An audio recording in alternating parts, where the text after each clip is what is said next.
Hi friends, मैं इसके चौरसिया फिर से स्वागत करता हूं आपके ही अपने YouTube चैनल ट्यूटोरिंग क्लासेस में। पिछले वीडियो में हम लोग 9th क्लास के संस्कृत के एकादशा पाठ ग्राम्य जीवनम का बहुत ही अच्छे तरीके से उसकी व्याख्या को हमने देखा। अगर आपने उसकी व्याख्या को नहीं देखी है तो व्याख्या का लिंक नीचे डिस्क्रिप्शन बॉक्स में दिया हुआ है, आप उस व्याख्या को देख लीजिए। आज के इस वीडियो में हम लोग 11th पाठ यानी कि ग्राम्य जीवनम का आंसर क्वेश्चन देखने वाले हैं।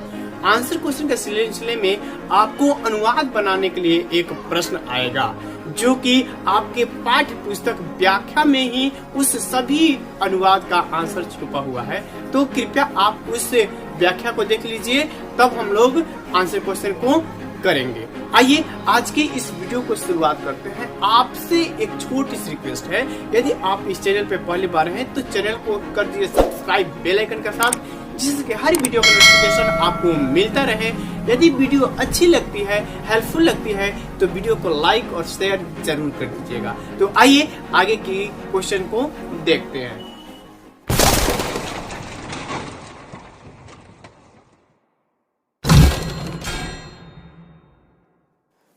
सबसे पहले हम लोग मौखिक के प्रश्नों को देखेंगे। मौखिक का हमारा पहला प्रश्न है, निम्नलिखित नाम प्रश्न नाम उत्तरम दत्त, यानी निम्नलिखित प्रश्नों का उत्तर देना है। पक्का प्रश्न है, हमारे पास पूछा है, अस्माकम देशे जनः कुत्र वसन्ति, हमारे देश में लोग कहाँ रहते हैं? तो अस्माकम देशे जनः ग्रामे नगरे च वसन्ति, हमारे गांव में लोग गांव तथा शहरों में रहते हैं। ख प्रश्न है हमारे पास, भारते केषां संख्या अधिका अस्ति, भारत में किसकी संख्या अधिक है? तो इसका सही आंसर क्या हो जाएगा? गांवों की संख्या अधिक है। हमने इसके आंसर भी यहाँ पे लिखा है, भारते ग्रामाणाम संख्या नगरापेक्षया अधिका अस्ति, भारत में गांव की संख्या जो है नगर की तुलना में क्या है? अधिक है। अगला प्रश्न है ग, प्राचीन काले ग्राम्य जीवनम कीदृशम आसीत, पहले प्राचीन काल में गांव का जीवन जो था, ग्रामीण जीवन जो था वो कैसा था? तो प्राचीन काले ग्राम्य जीवनम बहु सुखमयम आसीत, प्राचीन काल में जो ग्रामीण जीवन जो था वो क्या था? अत्यधिक सुखी तथा संपन्न था। घ प्रश्न है, विदेशी ग्राम में अपि कीदृशी समृद्धि आगत, विदेशों में जो गांव है उसमें किसके समान समृद्धि यानी विकास हो चुका है? तो हमारे जो विदेशों में जो है गांव में वैज्ञानिक समृद्धि आ गया है, वैज्ञानिक तरीके से कृषि पद्धति वहां पे अपनाई जा रही है, जैसे विद्युत प्रवाह यानी बिजली, आधुनिक संचार व्यवस्था, यातायात के साधन और कृषि के कार्यों में किए गए जो यंत्र हैं वे सभी के सभी क्या हो गए हैं? विकसित हो गए हैं। आइए अगले प्रश्न की ओर बढ़ते हैं, जो अंग प्रश्न है, अद्य माने आज ग्रामे कस्य कल्पना नास्ति, आज गांव में किसकी कल्पना नहीं है? तो इसका आंसर हो जाएगा बाबू, अद्य ग्रामे स्वर्गस्य कल्पना नास्ति, आज गांव में जो है स्वर्ग की कल्पना नहीं है। पहले जो ग्रामीण इलाका जो था, गांव में जो था शांति सुख संपन्न था, भाईचारे था, जो स्वर्ग की तुलना की जाती थी। लेकिन आज के परिवेश में सब अपने आप से ही मतलबी हो गए हैं, गांव के लोग शहर की ओर रुख करने लग गए हैं, इसलिए कह रहा है कि आज गांव में स्वर्ग की कल्पना नहीं है। अब हम लोग लिखित के प्रश्नों को देखेंगे। लिखित के जो पहला प्रश्न है, अधोलिखित प्रश्न नाम उत्तराणी संस्कृत भाषा दत्त, सेम उसी प्रकार है, इन प्रश्नों का उत्तर भी हमें संस्कृत भाषा में देना है। का प्रश्न है, भारतम केषां देश अस्ति, भारत किसका देश है?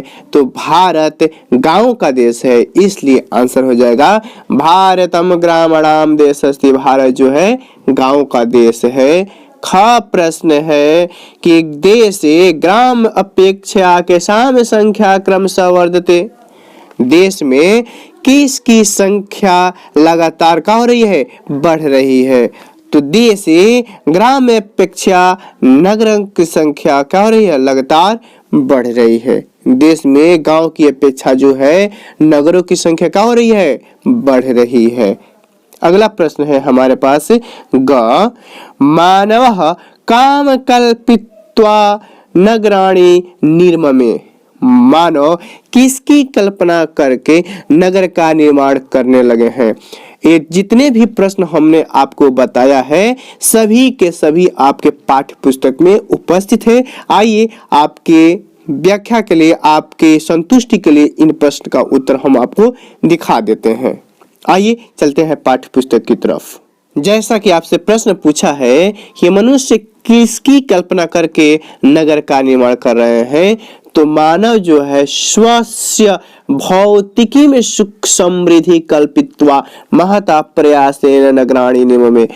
मनुष्य जो है अपनी भौतिक सुख सुविधाओं की कल्पना करके निर्माण करते जा रहे हैं। तो ये सभी के सभी प्रश्न क्या है आपके पाठ्य पुस्तक में है, तो आप इसको देख लीजिएगा। आइए अगले प्रश्न की ओर बढ़ते हैं। तो आप समझ गए कि मानव किसकी कल्पना करके नगर का निर्माण कर रहे हैं, तो अपनी भौतिक सुख सुविधाओं की कल्पना करके नगर का निर्माण कर रहे हैं। घ प्रश्न है मानवेभ्यः केषां वस्तूनां आवश्यकता वर्तते। मानव को किन वस्तुओं की अति आवश्यकता बताई गई है, तो मनुष्य के मात्र 3 मूल रूप से उनकी आवश्यकता है, भोजन, वस्त्र और आवास। इसलिए बताया है बाबू मानवेभ्यः भोजनम वस्त्रम आवास इति वस्तुनाम आवश्यकता वर्तते। मनुष्य की भोजन, वस्त्र, अवस्था जो है ये मूल वस्तुओं का जो मूल सुविधाओं में से क्या है, एक है। अंग प्रश्न है अद्यत्वे ग्रामेषु कीदृशं संकट कारणम दृश्यते। आज गांव में किस संकट का सामना करना पड़ता है, तो आज जो है ग्रामेषु राजनीति प्रसारेण दल प्रतिबद्धता, जातिवाद, भूमिवाद ये सभी संकट के कारण दिखाई देते हैं। लोग बात बात में झगड़ना शुरू कर देते हैं, थोड़ी थोड़ी जमीन के लिए अपने प्राणों को भी दांव पे लगा देते हैं।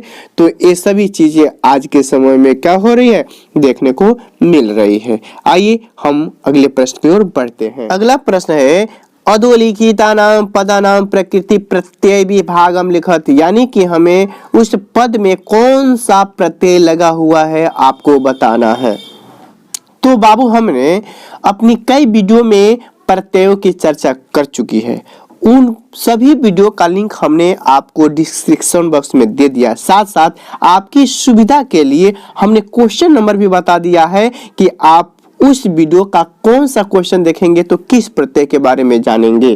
तो आप उन सभी वीडियो को बारी बारी से देख सकते हैं। यहाँ पे हम थोड़ी थोड़ी हिंट्स से आगे बढ़ते जाएंगे। विस्तृत प्रत्यय के बारे में जानने के लिए आप उन वीडियो को देख सकते हैं। हमने जिस वीडियो का लिंक दिया है उस वीडियो में हमने कितने प्रत्यय ऋच और यत तथा कत प्रत्यय के बारे में बता चुका है और उस क्वेश्चन नंबर का लिंक भी हमने दे दिया है। तो क्या नहीं बताया है बाबू, हमने ठक प्रत्यय नहीं बताया है। तो इस वीडियो में हम ठक प्रत्यय की चर्चा करेंगे पूर्ण रूप से। आप कॉपी कलम लेके इस वीडियो को क्या करें, लिख लें, क्योंकि आप जो हमारे टेलीग्राम से इस वीडियो का नोट्स डाउनलोड करेंगे तो उसमें भी ठक प्रत्यय आपको नहीं मिलेगा। इसलिए आपको क्या करना है कि आप ठक प्रत्यय के बारे में क्या करें, लिख लें। जो वीडियो का लिंक हमने दिया है कुछ 9th के हैं, कुछ 10th के हैं, बट आपको जानकारी चाहिए तो क्लास कोई भी हो। आइए बाबू हम जानते हैं क। पहला शब्द है हमारा संस्कृति। तो सम जो है वो उपसर्ग है और मूल शब्द क्री और इसमें कित्न प्रत्यय है। कित प्रत्यय का अंत में ती शेष रहता है और साथ साथ ये क्या करता है, शब्द में वृद्धि भी उत्पन्न करता है।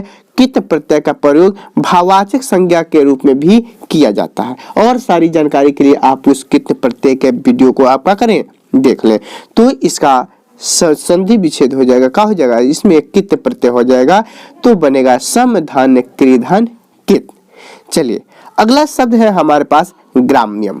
और जो ये रीच प्रत्यय है बाबू, रीच प्रत्यय का जो है अय शेष रहता है, क्या रहता है, अंत में अय शेष रहता है। और रेयत प्रत्यय में अड़ और तो का लोप हो जाता है और य हमारा क्या होता है, बच जाता है। तो इस प्रकार हो गया, जैसे मान लो हमें पठ धातु में ऋच प्रत्यय लगाना है। क्या लगाना है बाबू? ऋच प्रत्यय लगाना है। तो ये पहले वाले शब्द के वर्ण में क्या कर लेते हैं? वृद्धि कर देते हैं। तो प बन जाएगा पा, ऋच का अय शेष रहता है तो अय, तो पाठ्य। अब मान लेते हैं हमको लट लकार लिखना है, तो लट लकार का ती तह अंत हो जाएगा, तो ये होता है पाठयति, पाठयतः, पाठयन्ति। तो इस प्रकार हो जाएगा कि ग्राम्य, ग्रा ऋच का अय और यत का तय वृद्धि उत्पन्न कर देगा, तो बन जाएगा ग्राम्यम। क्या हो जाएगा बाबू? ग्राम्यम। तो अगला शब्द है हमारे पास अवरुद्धम। इसमें कत प्रत्यय है। कत प्रत्यय का पुल्लिंग में तह, स्त्रीलिंग में ता और नपुंसक लिंग में तम शेष रहता है। तो इस प्रकार से देखा जाए तो क्या है? तम आया है, इस कत प्रत्यय का ही एक रूप है। तो इसका शब्द बनेगा अवधन रुद्धन कत। चलिए अब हम विस्तृत रूप से ठक प्रत्यय के बारे में जानेंगे। ए हमारा जो ठक प्रत्यय है, ये शब्द विशेषण पैदा करता है बाबू। और ये क्या करता है? ये ठक प्रत्यय विशेषण के रूप में प्रयोग करता है। इससे मिलता जुलता 3 प्रत्यय और है बाबू, जैसे कि ठन और यह ठय। ये भी ठक प्रत्यय के भांति ही काम करते हैं, लेकिन ठक प्रत्यय में हमने बताया कि क्या है? विशेषण होते हैं, विशेषता बताते हैं, लेकिन कुछ और भी नियम है। ये जो ठक प्रत्यय, जो ठक शब्द है, वो जब भी स्वर के साथ आएगा तो शब्द के पहले वर्ण में क्या कर देगा? वृद्धि कर देगा। कैसे वृद्धि करेगा? जैसे यदि पहले वर्ण में अ या आ आए तो ओ बदल जाएगा आ में। यदि पहला वर्ण ई, छोटी ई या ए होए तो ओ बदल जाएगा किसमें? ऐ में। यदि छोटा उ या ओ हो तो ओ बदल जाता है औ में, और यदि री आता है तो उ बदल जाता है आर में। एक विशेष बात और है कि ये ठक प्रत्यय पुल्लिंग, स्त्रीलिंग और नपुंसक लिंग सब में आ जाता है। आइए हम धर्म में जोड़ते हैं ठक प्रत्यय। धर्म में क्या करते हैं बाबू? ठक प्रत्यय का इस्तेमाल करते हैं। तो हमने क्या? ध शुरू में क्या है? अ, ध, तो किस में बदल जाएगा? आ में वृद्धि हो जाएगा, तो पुल्लिंग में हो जाएगा धार्मिक। क्या हो जाएगा बाबू? धार्मिक। स्त्रीलिंग में क्या हो जाएगा? स्त्रीलिंग में क्या हो जाएगा? धार्मिकी। क्या हो जाएगा? धार्मिकी। और नपुंसक लिंग में क्या हो जाएगा? धार्मिकम। कोई दिक्कत बाबू? जैसे अब एक और उदाहरण लेते हैं। मान लेते हैं इतिहास ले लेते हैं। क्या लेते हैं? इतिहास। क्या लेते हैं बाबू? इतिहास। तो ई किस में बदलता है? ई किस में बदल जाता है? ए में। किस में बदल जाता है? ए। देखिए ये पूर्ण स्वर ही आ गया है। यदि किसी व्यंजन में इसकी मात्रा होती है तो ए का ही प्रयोग करेंगे। नहीं समझे तो पहले आप इसको समझ लिए, तब हम आपको बता देते हैं। मान लेते हैं हमको इतिहास है और इसमें हम जोड़ रहे हैं ठक प्रत्यय, तो ई किस में बदल जाएगा? आय में। तो पुल्लिंग में क्या हो जाएगा? ऐतिहासिक। क्या हो जाएगा? ऐतिहासिक। स्त्रीलिंग में क्या हो जाएगा? ऐतिहासिकी। और नपुंसक में क्या हो जाएगा? ऐतिहासिकम। चलिए अब ये जो हमने इतिहास देखा पूर्ण रूप से स्वर्ग ही आ गया। तो देखिए अब आपके सामने है विज्ञान। बी, ई आया है, ई यानी विज्ञान में हमने ठक प्रत्यय जोड़ेंगे तो ई किस में बदल जाता है? आय में। इसलिए वह पे हो जाएगा वैज्ञानिक, वैज्ञानिकी और वैज्ञानिकम। कोई दिक्कत बाबू? आशा करते हैं ठक प्रत्यय आपको पूर्ण रूप से समझ में आ गया होगा। अगला शब्द है कदा। तो सिंपल है बाबू, इसका संधि विच्छेद हो जाएगा का? किम धन दा। आइए अगले प्रश्न की ओर बढ़ते हैं जो संधि विच्छेद से संबंधित है। तो संधि विच्छेद के लिए भी हम कहेंगे बाबू, जो हमने कत प्रत्यय का जो वीडियो लिंक दिया है ना, उसमें जो क्वेश्चन नंबर 3 है, अगर आप देखते हैं तो निश्चित रूप से संधि विच्छेद के बारे में भी अच्छी खासी जानकारी आपको हो सकती है। तो आप उस वीडियो को कंप्लीटली कर लीजिएगा, देख लीजिएगा। हालांकि वो 10th क्लास का है, तो हमें उसमें प्रत्यय और संधि विच्छेद के बारे में बताया है, जो आपको भी पढ़ना है, तो आपको उसको वीडियो को देखने में कोई आपत्ति नहीं होनी चाहिए। आइए हम लोग अगले प्रश्न की शुरुआत करते हैं। चौथा का क प्रश्न हमारा है, ग्राम में ये जो अवग्रह जो यस जैसा दिखाई देता है, इसका उच्चारण अ के भांति होता है। इसका संधि विच्छेद हो जाएगा ग्राम धन अद्य धन अपि। तो ग्राम अद्यपि। ख शब्द है हमारे पास एतलाभ, यानी एतत। कभी कभी इस तो का जो है वो प्रत्येक, एक विसर्ग संधि का नियम है, प्रत्येक वर्ग का पहला वर्ण तीसरे शब्द में बदल जाता है, यानी तो द में बदल जाता है और कभी कभी तो ल में बदल जाता है, जो कि हमने उस वीडियो में क्या किया हुआ है, बताया हुआ है। तो आप उसको देख लीजिएगा। तो ये हो जाएगा एतलाभ। अगला शब्द है हमारे पास धनार्जन। तो आपको ये हमारा दीर्घ संधि का एक रूप है, जिसमें जो अभी हमने बताया कि अ और आ, जैसे दीर्घ संधि में कहता है बाबू, यदि अ धन अ हो तो आ में बदल जाएगा, या अ और आ है वो भी आ में बदल जाएगा, आ धन आ तो वो भी हमारा क्या हो जाएगा, आ में बदल जाएगा। तो देखिए यहाँ पे धन और जन्म का अ किस में बदल जाएगा, आ में। तो यही हो गया 9 में आ का मात्रा धनार्जनम। कोई दिक्कत? अगला शब्द है हमारे पास चेती। इसका संधि विच्छेद हो जाएगा च धन इति।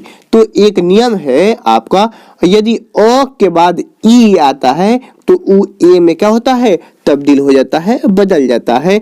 इसलिए च अ के बाद ई आया है तो च में ए का मात्रा लग गया है, तो बन गया है चेती। प्राचीनोक्ति। इसका भी एक नियम है, यदि अ के बाद यदि उ आता है तो उ किस में बदल जाता है, ओ में बदल जाता है। जैसे प्राचीन न में का अ, उक्ति का उ किस में बदल जाएगा, ओ में, तो बनेगा प्राचीनोक्ति। आज फिर एक नेक्स्ट एग्जांपल ले लेते हैं, वन धन उत्सव। वन धन उत्सव, तो न का अ और उ शब्द बन जाएगा वनोत्सव। तो आप संधि विच्छेद वाला ये पार्ट भी आपको समझ में आ गया होगा। आइए अगले प्रश्न की ओर बढ़ते हैं। अगला प्रश्न है बाबू, अधोलिखिता नाम वाक्य नाम संस्कृत भाषा अनुवादम कुर्ता, यानी हमें अनुवाद बनाना है।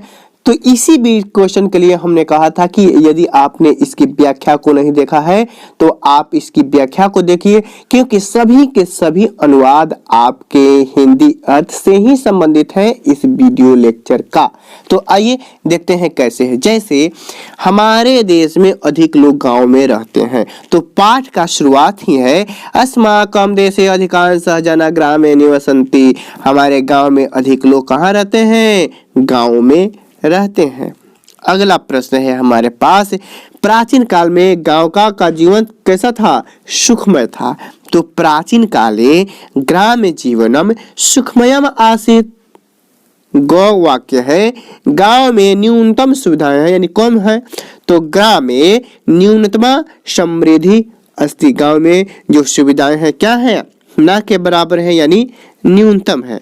घ वाक्य है हमारे पास, गांव के लोग नगरों में जीविका पाते हैं, यानी क्या करते हैं, जब हमने उसकी व्याख्या बताया था तो अपनी जीविका के लिए लोग गांव से कहां पलायन करते हैं, शहरों में। तो इसीलिए वाक्य हो जाएगा ग्रामीणः नगरेषु जीविकाम लभ्यते। गांव के लोग जो है नगरों में अपनी जीविका पाते हैं, यानी नौकरी पाते हैं। गांव में आज स्वर्ग की कल्पना नहीं है। क्यों नहीं है, क्योंकि यहाँ पे वर्तमान स्थिति के अनुसार सुविधाएं नहीं है। तो ग्रामे आद्य स्वर्गस्य कल्पना नास्ति। गांव में आज स्वर्ग की कल्पना नहीं। अधोलिखित पदानाम स्ववाक्येषु प्रयोग कुर्त, यानी हमें अब वाक्य निर्माण करना है, तो हम इस वाक्य इस हिंदी व्याख्या के अर्थ के अनुसार ही उसका अनुरूप करेंगे। वाक्य बनाने का एक नियम है बाबू, जिस शब्द से वाक्य आप बना रहे हैं वो शब्द आपके वाक्य में मौजूद होनी चाहिए। जैसे शब्द है हमारे पास निर्वहन्ति, यानी निर्वहन करते हैं, पालन करते हैं, मानते हैं। तो ग्रामीणाः स्वग्रामीण संबंधम अद्यपि निर्वहन्ति, गांव के लोग जो है अपनी गांव के जो संबंध है उसका निर्वहन, उसका पालन आज भी क्या करते हैं, मानते हैं। आधुना मने आजकल, आधुना गंगा निर्मला अस्ति, आजकल गंगा क्या है, निर्मल है, यानी स्वास्थ्य स्वच्छ है। अगला शब्द है हमारे पास पूरा, पूरा मने पहले। पूरा ग्रामे स्वर्गस्य कल्पना अस्ति, पहले गांव के स्वर्ग की कल्पना की जाती थी। कदा मने कब। त्वम गृहम कदा गच्छति, अगर आपने वाक्य निर्माण करना सीख लिया है, जो हमने अपने 5 लकारों के रूप में आपको क्या किया है, बताया हुआ। अनुवाद बनाने के लिए आप प्ले लिस्ट में जाइए, संस्कृत ग्रामर का एक प्ले लिस्ट बना होगा जिसमें हमने 5 लकार के बारे में क्या किया है, अनुवाद बनाया हुआ है। जिसमें से लट लकार है जो कि आप पहले से जानते हैं कि वो हमारा फर्स्ट अपलोडेड वीडियो है, तो उसकी क्वालिटी थोड़ी सी कम है, लेकिन बाकी के जो वीडियो हैं आप उसको अच्छी तरह से क्या कर सकते हैं, देख सकते हैं। तो आप वाक्य बनाना चाहते हैं, अनुवाद बनाना चाहते हैं, तो उस वीडियो का हेल्प क्या कर सकते हैं, ले सकते हैं। अगला शब्द है हमारे पास पलायते, यानी पलायन करते हैं। तो जना ग्रामात पलायते, गांव के लोग जो है ये क्या करते हैं, गांव से क्या करते हैं, पलायन कर रहे हैं, कहाँ, नगर की तरफ। तो आज के इस वीडियो में इतना ही। आपको यह वीडियो कैसा लगा हमें कमेंट करके जरूर बताइए, क्योंकि आपके लिए हमने क्या किया है, बहुत मेहनत करते हैं कि आपको अच्छी से अच्छी क्वालिटी और अच्छी से अच्छी लाभ का हो मिल सके। तो फिर मिलते हैं बाबू अगले वीडियो में, तब तक के लिए धन्यवाद।